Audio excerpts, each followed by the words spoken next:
great to hear from Joe Joyce. It was an interesting. He's a lovely man. He's a lovely fellow. Interesting at the press conference just then with Joe Joyce and Cash Ali. I think they talked about what Joe Joyce had for his Christmas dinner. I heard parsnips and all sorts of stuff being mentioned up there. But Cash Ali's here to fight, isn't he?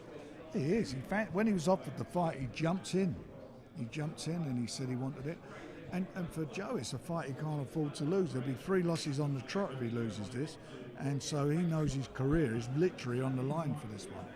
It feels unthinkable almost from kind of like a year ago where he was juggernauting his way through absolutely the entire division.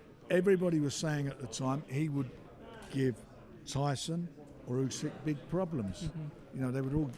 A lot of people were saying he could win the fight. So it just shows you what can happen at the moment in this heavyweight division. I always say with these big guys, one punch can change the whole dynamic of it. It nearly happened with Tyson. With Tyson's fight. Just going to shuffle you around here a little bit, Frank. Yeah. It nearly happened with Tyson's fight when he fought Ngannou, that one punch. Anything can happen. They're big men. And the same things happened with AJ. We did it in the first round. He found the key in the first round, that big shot, and finished it in the second with the same shot.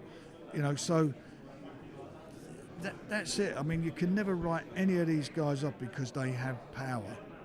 They certainly do. Look, we're a few days removed from that huge event in the Kingdom of Saudi Arabia, but a big show here in the United Kingdom. And I guess we've got to keep these big British shows going because this is a cracker on Saturday, isn't it, Frank? Ah, brilliant fight. Do you know what? I was sitting up there, and I think I said to you up there, as I'm sitting here looking at each of these fights as we're talking about and looking at the records, you're saying to yourself, every fight's a good match. They're all got tough fights. There's no gimme here for anybody. No gimme, and all have got a good story to go on with for the winners. No doubt about that. And hopefully some of the losers. But the winners are going to go on in a big way. But the fight card is a brilliant fight card. Really good quality, tough fights. And if you're a boxing fan, you can't afford to miss it. Just a word on Nathan Heaney there. This is something I've talked about when this fight was first made with Brad Pauls. If Nathan Heaney had not beaten Denzel Bentley, if that fight hadn't have happened, would Brad Pauls be a favourite against Nathan Heaney heading into this fight? He's an English champion. Yeah, well, you don't look. He's got a good. Was he 18-1? Yeah. So he's got a good record. Nathan's got 18-0. Mm-hmm. I think for me, Nathan has just been. When I look back at it, I mean, what he's done in the last. Well, since he's been with us, it's just phenomenal because he came on board as, we've got this guy who can sell out a town hall. You know, great atmosphere, Delilah, the whole bit, and it's a good thing.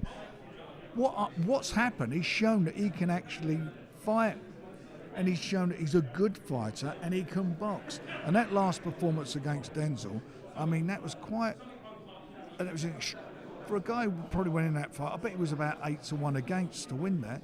And went in there and looked like a 10-1 on champion. I mean, the way he went in there and fought. And bearing in mind, Denzel's no slouch, is he? Denzel's a great fighter. Went the distance with the world champion and could have won that.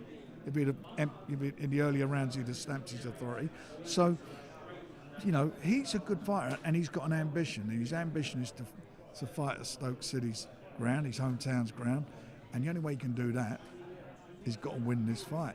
Because closed season, we can get in there. After that, it's shut down for another year. So if he wants it, he's got to go and win in good style.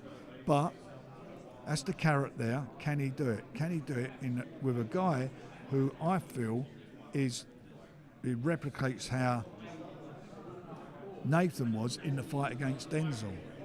You know, he's in that position now. He talked about it. It's his dream. It's his dream belt. And I'll tell you what, and he's confident. Mm-hmm. They're both very, very confident. In fact, you know, I've got to be honest. Everyone who's been up there today is confident. They all look at, you know, all those face-offs. You know, you're looking for a little telling moment between the two, and when you're standing in between them, looking in their eyes and their body language. All of them are up for it. I mean, you know, Dennis and Brad's going to be a bit of a fight. What were they saying to each other? Oh, no, I can't do that. Can't repeat it. I'm not a grass.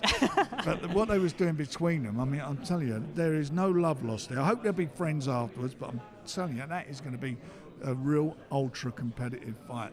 Well, the thing that Dennis McCann was referring to at that press conference, they were both asked, would you go for a pint with Dennis? Would you go for a pint with Brad afterwards? And Brad said no. Dennis said yes.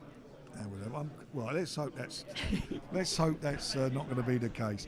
But look, don't worry about going for pints. They're fit as butchers' dogs, the both of them. They're really well prepared, and it will be a war. There's no doubt about that. Just a final one on Liam Davis, IBO world title on the line. We know the 4 major belts are tied up with Naoya Inoue, but this is a hard fight in his division for Liam Davis. Look, he beat Lee McGregor over here, so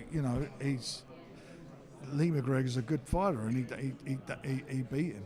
This is not a gimme. It's a tough fight then. But you know what? In 15 fights, British, Commonwealth, European champion. Done it the hard way.